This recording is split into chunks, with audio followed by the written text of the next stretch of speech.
I'm Coffee Kevin, and we're finally on. We had a dose of technical difficulties today with our it's some software that we use anyway.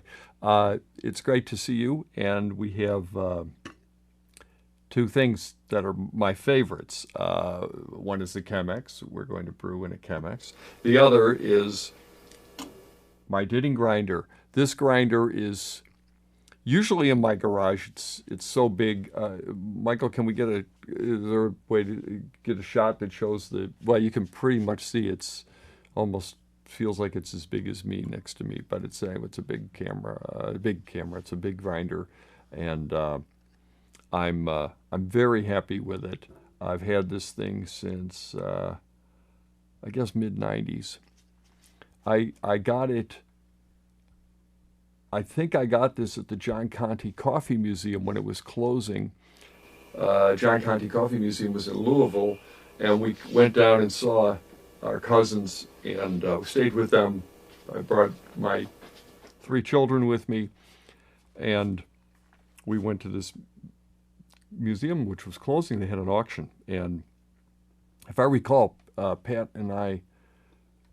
Oh no, we didn't bid on this. This was the one where I paid $5 for this though, and there were apparently there was a second one, and she told me later, and I said, well, why didn't you tell me? And she said, well, it was you already have one. I would have bought I would have two of them, not to be a hoarder or anything, but even if I gave it away, it's a great grinder. I strongly advise looking on Craigslist and if you're going to get a grinder. As much as I like all the new grinders, there's some really good grinders out now. But if you're going to get really serious, and by that I mean by serious I mean serious about trying all the different methods. There's some coffee makers that really like this coffee grinder, and we'll get into that in a minute. First, before we do that though, I'm going to uh, talk about CoffeeCon's fundraising for a second. We're having this vote going on of all the cities. Well, six cities between six cities. We've got six cities that we think we have a good way to do CoffeeCon in all six of them, frankly. But we want to do them in order so that our minimum we'd like to do three next in 2020. So out of those six cities, we're hoping to cull it down to the top three, and that's the ones we'll work on. And that's why you should vote. It costs $10 to vote. I'll just tell you that before you go to Indiegogo. On the other hand, and I have some notes here. Why would you do this? Well, you help get the event to your city. I mean, that's got some bragging rights there because I think you'll be able to say all the time. People say, "Oh, would you please bring it here?" Well, I'd like to bring it everywhere. If I could be on the road and do 50 a year, I would do it. I'd still want to take off, a couple of weekends. But and even if your city's not chosen, by the way, we thought about that. Well, what do people get other than a good feeling? A good feeling, yes, I know, but even $10 is $10. So we are going to make available. We're going to just like we live cast this. We're going to live cast the some of the events at CoffeeCon, particularly I believe the Future of Coffee panel and the Sustainability panel. Both are very important. Both are good content presentations, and frankly, they're different every time we do them. We get different guests, we get different experts that come, and I would say they are, in two ways, absolutely outstanding. One of them is they are unfiltered. Most important thing, I don't just get the people that toe the party line. I get people sometimes that challenge the party line. I had a very controversial. This is two coffee cons ago in New York at our sustainability panel, and it was really fun. It was a wild panel, and we would, by the way, by inviting you to be online, you can participate.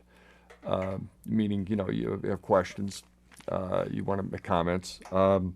So I think that's really important. And then, so you get the exclusive downloads of these things.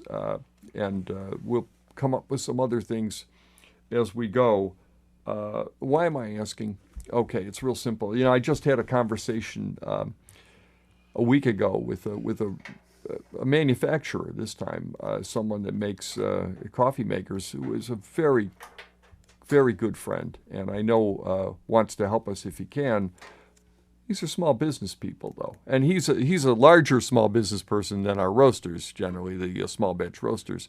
But still, you know, he's told me, oh, you know, I've got a lot of money tied up in a licensing battle going on for Europe. I've got trying to get approved for certain countries as some sort of EU certification.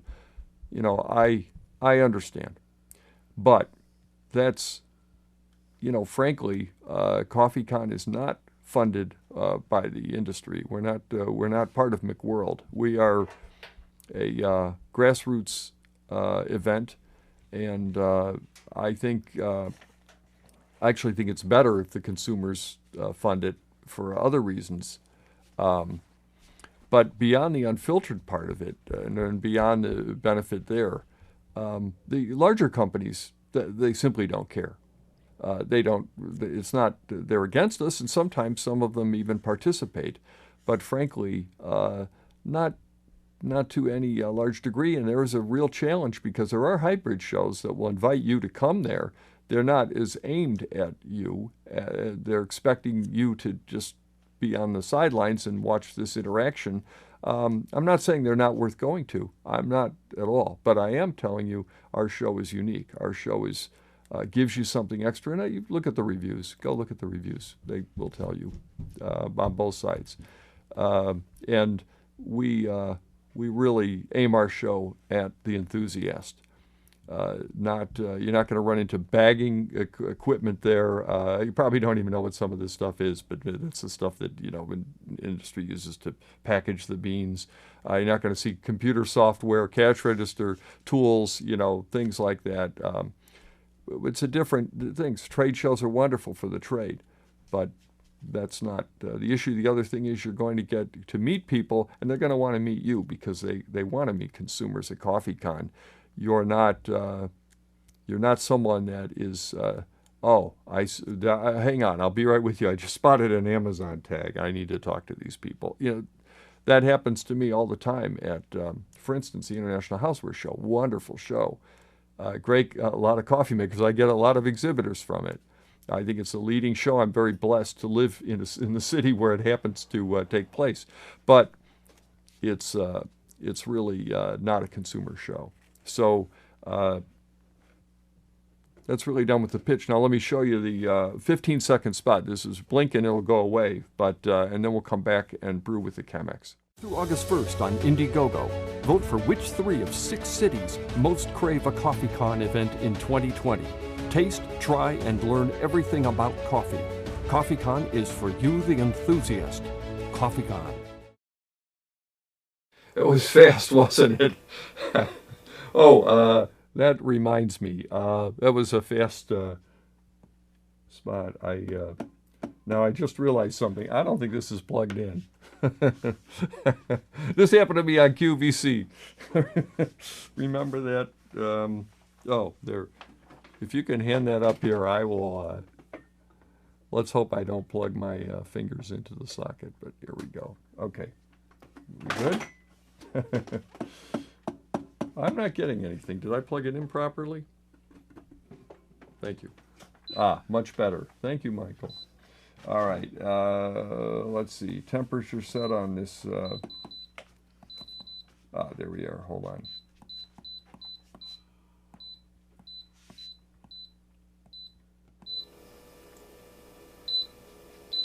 I'm going to set it for 198. And I'm going to hit the keep warm feature. This is the brim kettle, which frankly, as I mentioned before, I honestly wasn't that excited about it. I said, I have plenty of kettles. But actually, one thing I really like about it, not to spoiler alert for the review, the keep warm feature, a lot of keep warm features, when you pull the brewer off, the keep warm clears.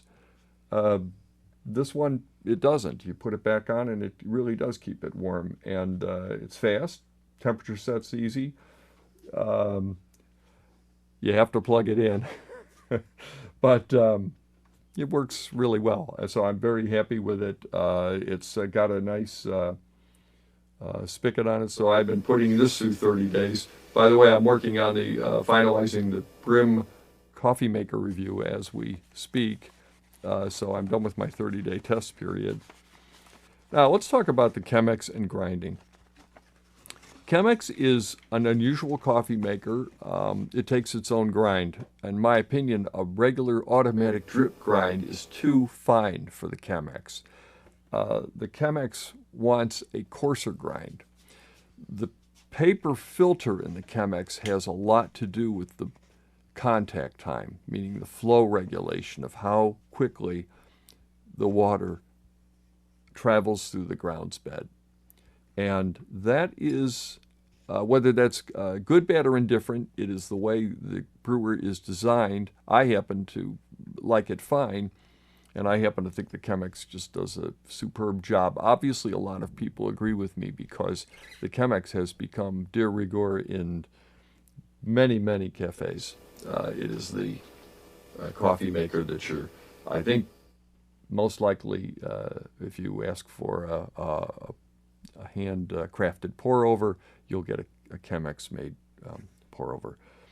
My favorite of the Chemexes for me, for the amount of coffee that I consume and the general taste, is this one. This is the Mama Bear coffee maker. There's a larger one than this.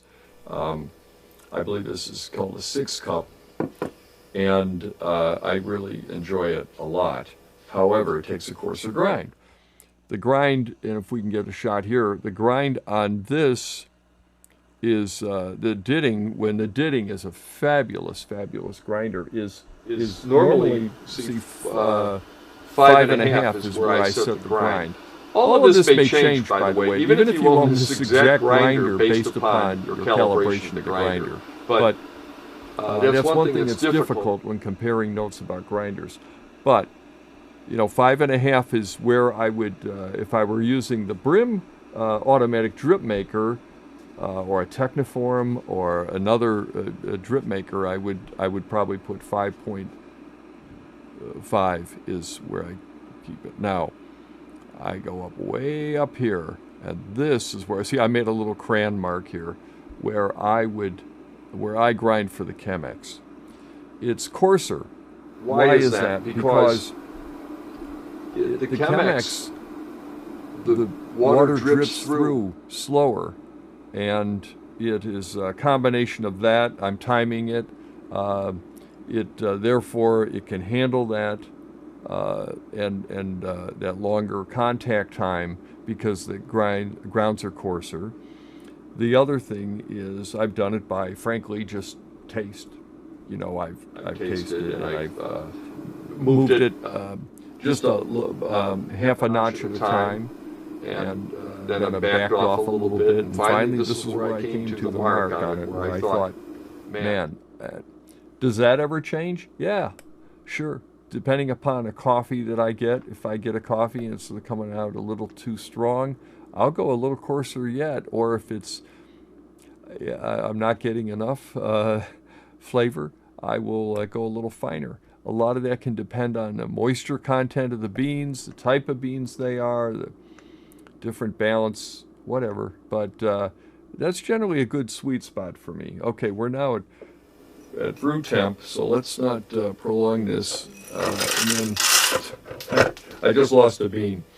I also, a screw fell out while we were moving it in the ditting. So I have to, okay, good, we're good. I have this, and you'll see this is a fairly, by the way, I apologize if it comes through pretty loud. It's a pretty loud coffee maker. I generally, that's one reason I keep it in the garage. I just think I get up about an hour usually than the rest of my family, and I like to grind coffee, and I don't like to wake them up.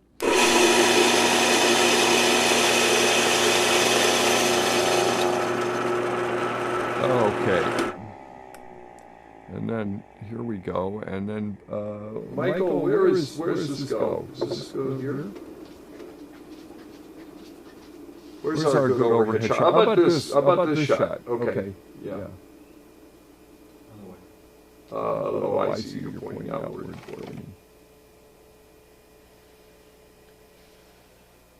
There we go. There we go. Thank you.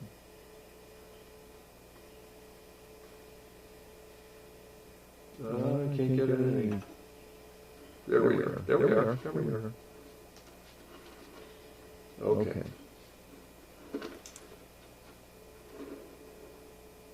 All right, that's it. All right, very, you can see, probably, I'll pour a little out of my hands.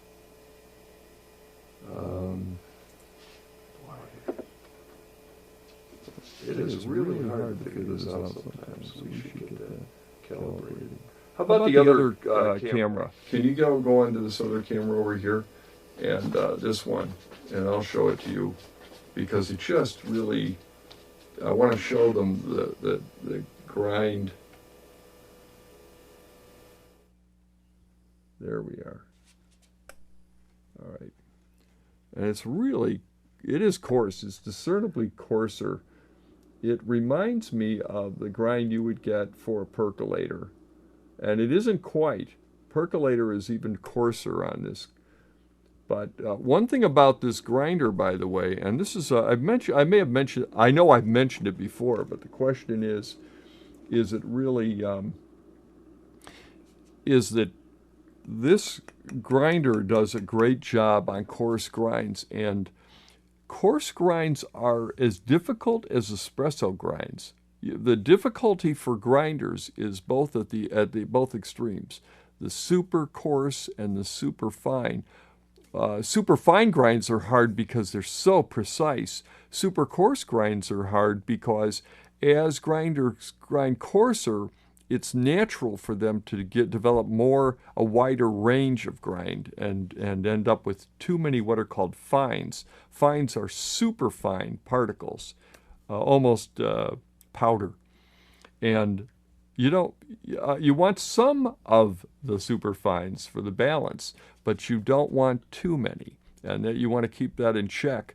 This grinder does a superb job. The other grinder on the market that's if you're Bill Gates or Mark Zuckerberg or some other gazillionaire, you might want to look at the EK43. That's a Malkönig grinder. Another company that has grinders, it's U.S.-based, is Bunn, and I happen to know where their grinders are made in Chicago, and they are. They've also got some excellent grinders, and they're very competitive. If you're willing to, if you're kind of a type of person that doesn't mind having a commercial piece of gear in your place, you can find them always traveling through their used restaurant equipment stores and Craigslist. I wouldn't hesitate to buy a grinder. Grinder's usually pretty safe bet. Okay, let's get this coffee made.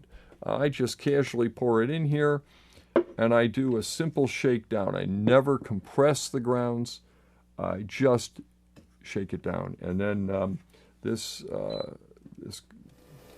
we are going to pour this in, and I put 40 grams of grounds in here, and I'm going to end up, I'm using 600 grams of heated water. I'm just pouring it enough so that all the grounds are wet.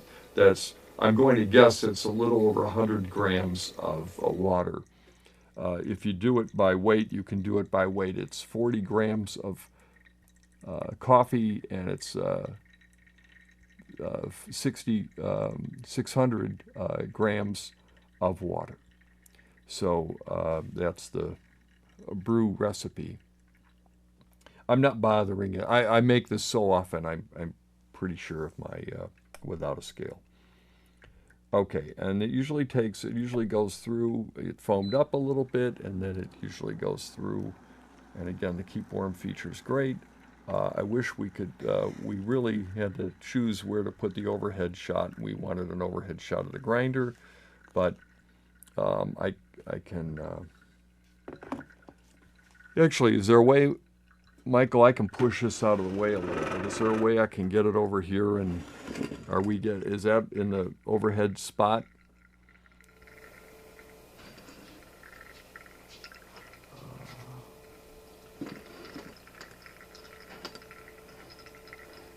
There we go. All right, that's good. That's good, yeah. Okay, and then I will, it's almost dry. I usually wait till it actually goes through. It goes through fairly quickly, but, you know, one of the things I do, that brew weight, by the way, is, in case it's a little overwhelming, I think it's, my theory is you're better off having coffee that's a little bit of waste. This is like, think of it as your V8 coffee, V8 engine coffee. Oh, that's right. Thank you. I realize that I've got, I can turn those lights off. Thanks, Mike. And there we go. All right, and then it's just about up to 198 here. This works really well, interacts with us, so it's not delaying us too much. There we go.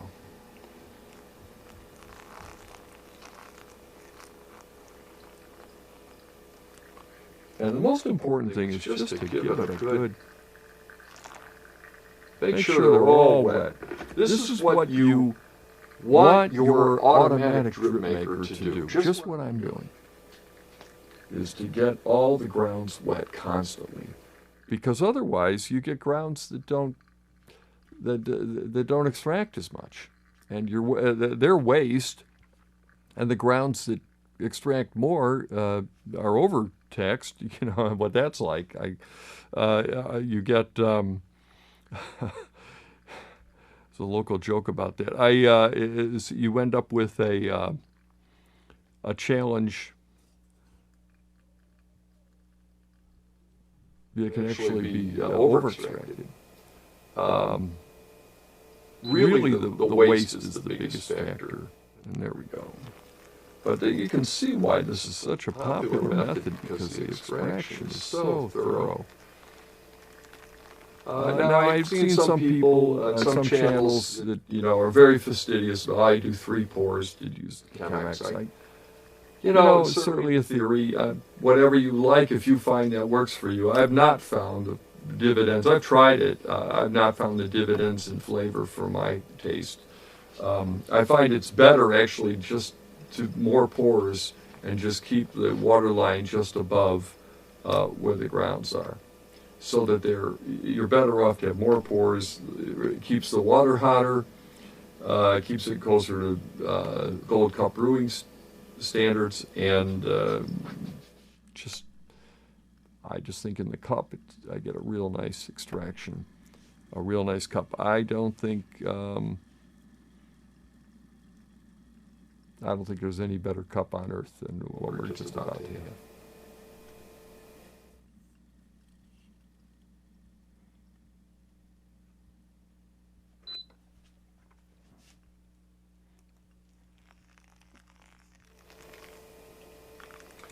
You know, I believe we're having a Colectivo Mexican coffee, and we've had that a couple of times lately. You know, I just want to put this out as a hint to the roasters. You know, one thing about Colectivo, they do send us coffee, and they sent us a 5-pound bag, and I put it into the coffee freshness system jars, and I've got a good supply, and it stays very fresh, and was money well worth spent for them, because we've used their coffee a lot, and it happens to be a great coffee. But there are a lot of other roasters that have very good coffees. It's not that I just play favorites. I use what I have. So, thank you. And then that is it. Actually, at this point, one thing you have to remember with this kettle is to turn it off, because of its feature. And now I'm going to pour a cup of coffee for Michael and myself. This coffee is going to be, it's just dripping out a little bit here. And what I'm going to predict that was about a 6-7 minute extraction time. And it's for this grind, 7 minutes would be fine. It's not going to be over extracted. Okay.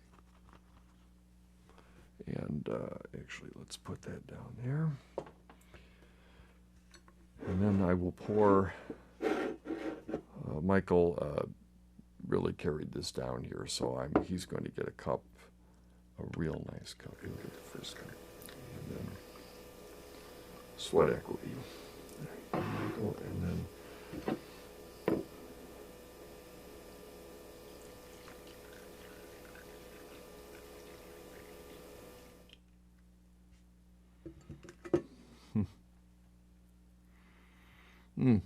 delicious.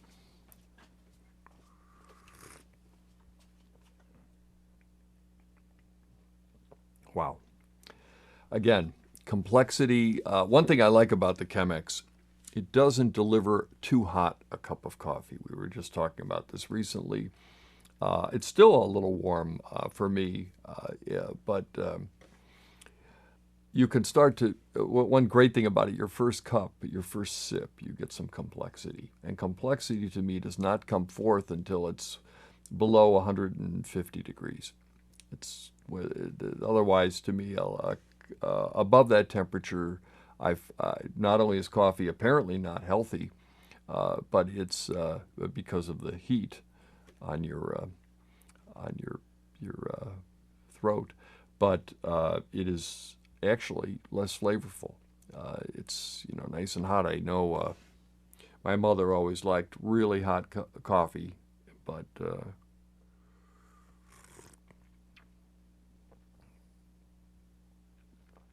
it's a beautiful cup, beautiful thing, and that's it for today. I definitely appreciate you coming along, and this will give us about 3-4 cups the size we drink, and but it's really really nice and turns out beautiful. I strongly advise the Chemex, and I advise a tinning grinder. If you can't get a tinning grinder, there are plenty of good grinders. Make sure you get a burr grinder. That is kind of an entry level, and there are burr grinders at the price point of all but the least expensive. I'm sure you can find a $9.95 blade grinder somewhere, but it's wonderful. Buy it and use it as a spice mill. But a burr grinder is a minimum requirement. It's just the method of one time cutting and smashing actually the beans in order to to grind it is the right way to go. It's definitely the physics of it are in favor of that. I don't recommend blade grinders, and once in a while I meet somebody in the coffee business who is a roaster who says, "Oh, a blade grinder is fine." I tell my customers to get them all the time. I honestly, forgive my cynicism, but I can't help but wonder: is it you just worried that you don't want to lose any income from their coffee expenditures? I really don't think they can enjoy your coffee as much as they will when they use a good burr grinder. My opinion. Take it for what it's worth. I'm Coffee Kevin. It's been grand seeing you, and we'll look forward to seeing you again soon.